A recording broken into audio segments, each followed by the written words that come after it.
Hey there, in this video we are going to talk about the four numbers you will most likely see when searching for a small business to buy in Canada. And that would be revenue, EBITDA, SDE and cash flow.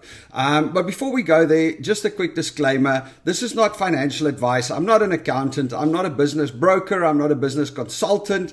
Really all I am is a guy that has decided that I'm going to buy myself a business in 2025 in Canada. And I am going on a journey of discovery to figure out all of this stuff and to go and buy a business. And if you want to follow along, please hit the subscribe button and follow along on the journey. Let's see if I succeed. All right, so now let's talk about those four numbers. The first one is revenue. Now, oftentimes you'll see revenue on businesses for sale, and revenue, in my personal opinion, means nothing. It has absolutely nothing to do with how good a business really is, because a business can have a really big revenue and still make a loss. And at the end of the day, what you want to buy, especially if you want to buy a small business for yourself, either as an owner-operator or as an investment, you want to make profit because you want the business to be paying itself off. You don't want to end up with a business that's costing you money. So revenue is really bad. Now, what is revenue? Revenue is literally the sales that you make. So the money that you bring in. If you sell something for $10 and you sell 100 of them, your revenue is $1,000. But, like so often some of these big companies, what was it, Casper, the mattress company, and those guys, what they did is they would sell a mattress for $1,000, but it actually costs them $1,500 to make and ship the mattress. So if they sell 1,000 mattresses at $1,000, they make $1 million, but it costs them $1.5 million to sell these mattresses, so they lose $500,000. So I would completely disregard revenue if I'm looking at a small business to buy. It's just one of those numbers that's out there to confuse you. Don't look at it. It doesn't matter. The second one is EBITDA. EBITDA is the number that most people or most businesses use to try and value the business. Now, what's EBITDA? EBITDA is earnings before interest, taxes, depreciation, and amortization. And it is a little bit confusing because if you think about it, you would think that that's the profit of the business. That's the amount of money. If the EBITDA is $100,000 for the year, at the end of the year, I will have $100,000 in my account. Doesn't work like that because you still have to pay taxes and you are going to have some interest payments and there's going to be a few other things. So your EBITDA, while it's the most commonly used number, just keep in mind that it will always, the actual amount of physical money that you will have left will always be less than the EBITDA, because what do they say? There's only two things that's certain: death and taxes. And in taxes, they're going to take the money. All right. The next one we're looking at is SDE. Now, when you're buying a small business, this one is actually very important. What is SDE? SDE is basically the EBITDA plus any add backs or any additional things that...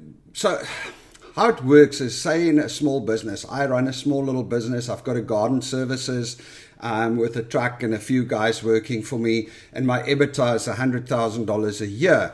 But I work in the business and I take $60,000 a year salary. So actually then my SDE, or seller discretionary earnings, is $160,000 because it's the $60,000 that I'm taking as a salary plus the $100,000 EBITDA, once again, which is not a full 100,000, but anyway, so technically my SDE is $160,000. Now, why do we use that on the smaller businesses, or why do they use that on the smaller businesses?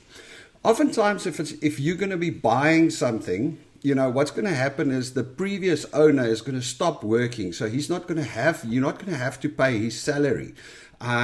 So it gives you a better idea of the cash flow of the business, and it helps them to also value the business a little bit higher. Now, there's a bunch of SDE, seller discretionary expenses. Or earnings. There's owner's salary. Sometimes people buy a vehicle in the business that they use for themselves. Sometimes the business pays the internet, or the business pays for their business trips to Cabo and things like that, So you will often find that when you look at the financials of small businesses, they will work it out up to the EBITDA, and then they do the SDEs at the bottom and they add that back and they say, right, the business actually makes that much money. So SDE really is the number you want to look at as a buyer for a business, because it will give you a better idea of the free cash flow in there. Once again, though, bear in mind that those SDEs includes the EBITDA, where the taxes will still have to go off, and if there was a salary component to it, there's income tax that has to go off on that. So there's still a bunch of other costs involved. But a lot of people look at it and go, because oftentimes owner-operators would pay themselves a big salary. So you might have a situation where the company has got an EBITDA, or it makes $100,000 profit a year, EBITDA, and the owner pays himself $150,000 a year in salary and other stuff. So it's now got 250 grand profit. Now, you can buy that business, and maybe you can then go and employ a manager for 60,000. So in other words, instead of paying the owner 150,000, you pay a manager 60,000. You still have 90,000 extra that can go to your EBITDA. So now it's 190,000, and the business can make sense that way. But let's not go too deep into that. Those are sums that we will do when we start evaluating businesses. The last one that I've been seeing here in Canada, and to be quite frank, I've seen it on a couple of business websites, is what they call Cashflow.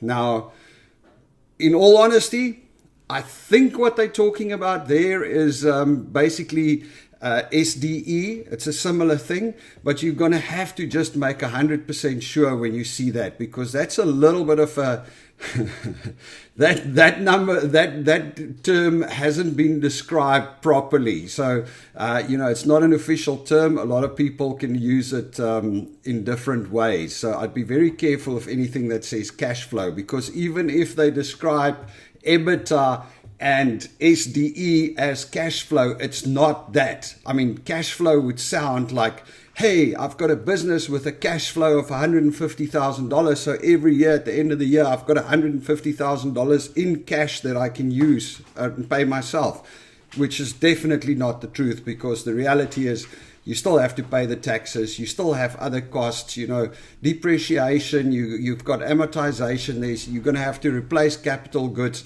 So there's a bunch of other stuff that's involved around that. So don't get fooled by the whole cash flow idea.